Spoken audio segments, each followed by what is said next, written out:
তুমি যদি পারো কাউকে ভালোবাসবা, কিন্তু কাউকে ইনকার করো না। তবে ধর্মীয় দৃষ্টিকোণ থেকে শুধু অ্যাঙ্কার নয়, আল্লাহ রাসূল বলেছেন ক্বালা মান সাব্বা নাবিয়া ফাকতুলহু ওয়া মান সাব্বা সাহাবী ফাদরিবুহু। আমার নবী বলে দিয়েছেন, যদি ধর্মীয় ক্ষেত্রে হয় নবীকে কেউ বাঁকা দেয়, নবীর ইজ্জতের চাদর ধরে কেউ টান দেয়, নবীর শানে কেউ আঘাত করে, সাপোর্টের দ্বারা, চিন্তার দ্বারা, বক্তব্যের দ্বারা বন্ধু কেউ যদি নবীকে বাঁকা দেয়, আমার নবী বলেছেন তোমরা তাকে সঙ্গে সঙ্গে হত্যা করে ফেলো। ওমান সাব্বা সাহাবী ফাদরিবুহু, সাহাবায়ে কেরামদেরকে যারা গালি দেবে, আমার নবী অর্ডার করেছেন তাদেরকে বাইন্দা পিটাও। এখন নবী কি ছোট ছোট করে কথা বলে অনেক মজা পায়, কিন্তু জিকিরের সময় হাসি, বিবেক কতটা পছন্দ রয়েছে খেয়াল করছেন? আমি আমার বন্ধু আপনাদেরকে বুঝাইতে চাই, মন দিয়ে শুনবেন। আমার নবী বলেছেন কুল্লু উম্মতি ইয়াদখুলুনাল জান্নাহ, আমার নবী বলেছেন আমার সকল উম্মত জান্নাতে যাবে ইল্লা মান আবা, যারা অস্বীকারী তারা নয়। জোরে জোরে কন্না নাউজুবিল্লাহ। যুবকরা বলো নাউজুবিল্লাহ, আর জোরে। আপনারা না এই সাইড না এই সাইড, এই কর্নার, নাউজুবিল্লাহ বলো জোরে, আর জোরে। আরে তোরা তো গজব থেকে বাঁচাইতাম চাইতেছি, নাউজুবিল্লাহ কই? তোরা তো একেবারে বলে নাউজুবিল্লাহর মানি তো বুঝে নাই, লেগে নাউজুবিল্লাহ কয়ও না, মনে করে আরে বড় ধরনের একটা ভয়ঙ্কর শব্দ। আসলে যে বাঁচার শব্দ এটা তো জানে না।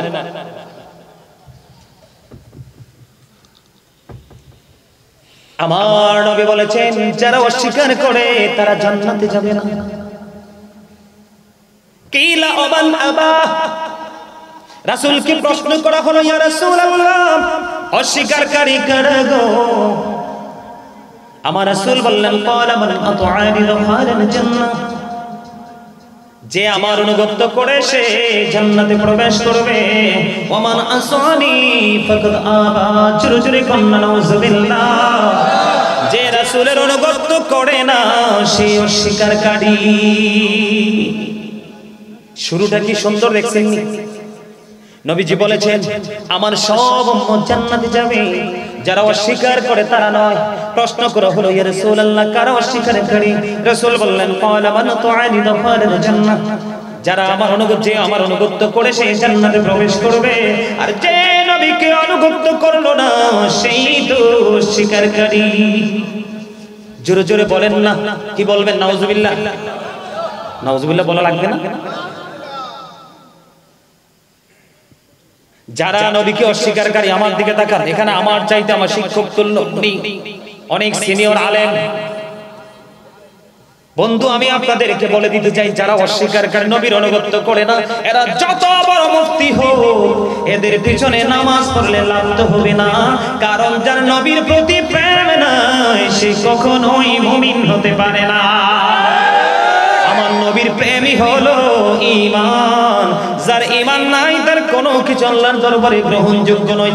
রাসূল একটা সঠিক সমাধান দিয়েছে। আমার দিকে তাকান বন্ধু, আমি কিন্তু বৈষম্য তৈরি করছি না, নবীজির বয়ান আমি শোনাচ্ছি আপনাদেরকে। কথাগুলো নবীজির জবানটা আমার বন্ধু। আমার রাসূল কি বলেছেন?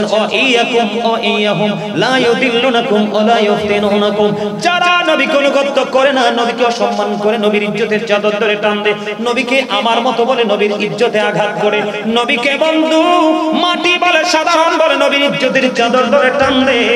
ও বন্ধু, এদের সঠিক শিক্ষা নেই, সঠিক বিবেচনা নেই, সঠিক গবেষণা নেই, সঠিক কিতাবের সাথে তাদের সম্পর্ক নেই, সঠিক উস্তাদের সাথেও তারা থাকার কোনো সুযোগ নেই। আমার নবী বলেছেন তোমরা তাদের থেকে দূরে থাকো, তাদেরকেও তোমাদের থেকে দূরে রাখো, কেননা তাদের সাথে মিশলেই তোমরা পথভ্রষ্ট হবে, ফিতনায় পড়বে। তারা যেন তোমাদেরকে পথভ্রষ্ট করতে না পারে, ফিতনায় ফেলতে না পারে, এই জন্য তোমরা তাদের থেকে দূরে থাকো, তাদেরকেও তোমাদের থেকে দূরে রাখো।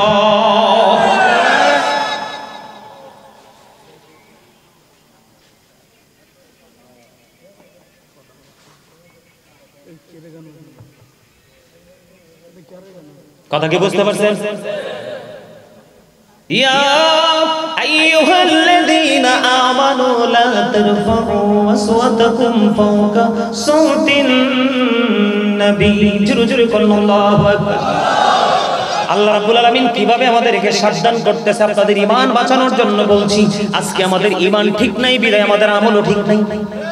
আমাদের ঈমান যদি মজবুত হতো তাহলে আমাদের আমল কোনোভাবেই বন্ধু ধ্বংস হতো না। আল্লাহ বলতেছে ঈমানদারগণ তোমরা আমার হাবিবের কণ্ঠস্বরের উপর নিজেদের কণ্ঠস্বরকে উঁচু করো না, কারণ তোমরা একজন আরেকজনকে সম্বোধন করে যে এভাবে কথা বলো। বুঝিনি? আচ্ছা আচ্ছা, আলহামদুলিল্লাহ, এটাও তো একটা প্রেম, ভালোবাসা। আরো জোরে। এই জন্য আমি একটা গজল লিখছিলাম, ভালোবাসতে চাই গো নবী তোমায় আপন করে, ভালোবাসতে চাই গো নবী তোমায় আপন করে। গাইবো? হ্যাঁ, সবার পছন্দ?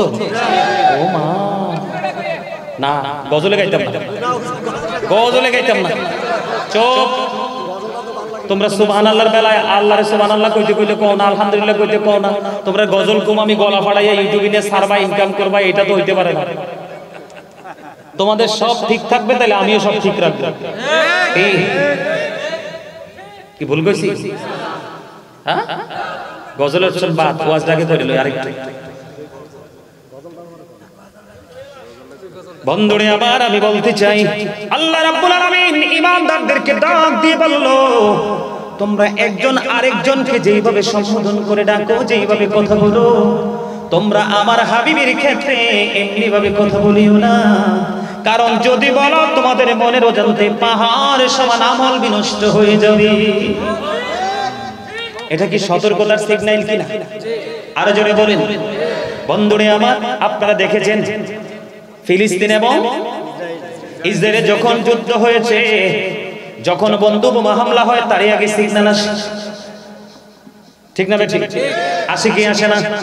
আমরা এতটাই অধম, আমরা এতটাই বোকারে, আমরা এতটাই গর্দ, বারবার বন্ধু আলেমদের জবান দিয়ে আল্লাহ রাব্বুল আলামিন সাধারণ মানুষগুলোকে সিগন্যাল দেওয়াচ্ছে, তারপরেও মানুষগুলো বন্ধু সিগন্যাল শুনছে না, ওভারটেক করতেছে। তাদের জন্য অপেক্ষায় আছে বন্ধু জাহান্নাম। আরো জোরে বলুন। আল্লাহকে কষ্ট দিয়ে বলে কেন বললেন হুজুর? আল্লাহর হাবিবকে কষ্ট দিলে আল্লাহ কষ্ট পায় কি? কারণ লাউলা কালামা আজহারতু রাবুবিয়াতি, আমি যদি আপনাকে প্রকাশ না করতাম আমি প্রভুর প্রভুত্ব প্রকাশ হতো না। মুসলমান তোমরা সাবধান হও, আল্লাহ বলতেছেন বান্দা তোমরা সাবধানে কথা বলবা। এই জন্য সাবধানে কথা বলবা, আমি খোদা একা। কুল হু আল্লাহু আহাদ, আছে না নাই? আছে। লাস্টেরটা কি? ওয়ালাম ইয়াকুল্লাহু কুফুয়ান আহাদ। আল্লাহর সমকক্ষে কি কেউ আছে? ঠিক কিনা বলেন? কিন্তু বন্ধু আল্লাহ রাব্বুল আলামিন একা একা ভালো লাগে না, এই জন্য আল্লাহর হাবিবকে বানাইলেন, ঠিক কিনা বলেন? আর আল্লাহর হাবিবকে বানাইয়া আল্লাহর হাবিব থেকে এই গোটা কুল কায়নাত সৃষ্টি করলেন। এই জন্য বন্ধু ইংলিশে একটা সেন্টেন্স আছে, we have not seen Allah yet we are to believe লা ইলাহা ইল্লাল্লাহ, there is no god but Allah. Allah, the first pillar, is the Lord of all, Rabbul Alamin. Muhammad sallallahu alaihi wasallam is the blessing for the world, rahmatan lil alamin. ভালো লাগে না? আরে কি কম আপনাদের ভালো লাগে না? আমেরিকা লন্ডনে যারা বসে থাকে তাদের কাছে মধুর চেয়ে মিষ্টি। ওরা বারবার বলে হুজুর ইংলিশ স্পিকিং বেশি বেশি করবেন, কারণ আমাদের বাচ্চারা বেশি ইংলিশ বোঝে। গত কয়েকদিন আগের এক গল্প শুনে লন্ডন থেকে ভদ্রলোক ফোন করছে, ফোন করে বলতেছে ওই যে কোরআন শরীফের 29 পারা সূরা কলামে যে আল্লাহ ওয়ালিদ বিন মুগিরাকে গালি দিয়েছে, উতুল্লিং বাদা যালিকা সানিন, তো আমি যে বলছি with all that he is a bastard, ওই বাচ্চা বলতেছে ও মাই গড, মানে বাচ্চা মানে পাগল হয়ে গেছে যে ওই মানে ওই স্কলার তো মানে অনেক বড় বকা দিতে জানে। কি দিতে জানে? বাস্টার্ড তো সহজ ভাষা নয়, সহজ বকা নয়, সবচেয়ে বড় বকা। তখন ওই বাচ্চার অভিভাবক তাকে বুঝিয়েছে আমাদের যে প্রফেট মুহাম্মদ সাল্লাল্লাহু আলাইহি সাল্লাম, মুহাম্মদ রাসূলুল্লাহ সাল্লাল্লাহু আলাইহি সাল্লাম তার সাথে যখন গোস্তাকি করেছে, বেয়াদবি করেছে, তখন এই বকাটা আল্লাহ দিয়েছে। আর এই বকাটা জনগণের সামনে, পিপলদের সামনে ওই স্কলার কি করেছে, এটা তুলে ধরেছে, তখন বাচ্চা বুঝতে পেরেছে। সুবহানাল্লাহ বলেন না কেন? লন্ডনের মতো জায়গায় বাচ্চাকে নবীর প্রেম শিখায়, আর আপনি আমি বাংলাদেশের মতো জায়গায় মধ্যবিত্ত মানুষের হারি বেশি, দরিদ্রতা শেষই নাই। তো দরিদ্রতা আরো গ্রাস করবে, যত নবী থেকে দূরে যাবেন গজব তত বেশি আপনার কাছেই আসবে। যত নবীকে বুকে জড়িয়ে নেবেন গজব তত দূরে সরে যাবে, আপনার দুনিয়াকে রাত আলোই আলোই ভরে যাবে। সুবহানাল্লাহ। কথা কি বুঝে আসছে? আমি জিকিরের ছন্দে ছন্দে বলেছিলাম, নামের সাথে নাম মিশাইয়া যারে আল্লাহ পাঠাইলা, নিজে আল্লাহ দোস্ত বলে তাহার প্রেমে মজিলা।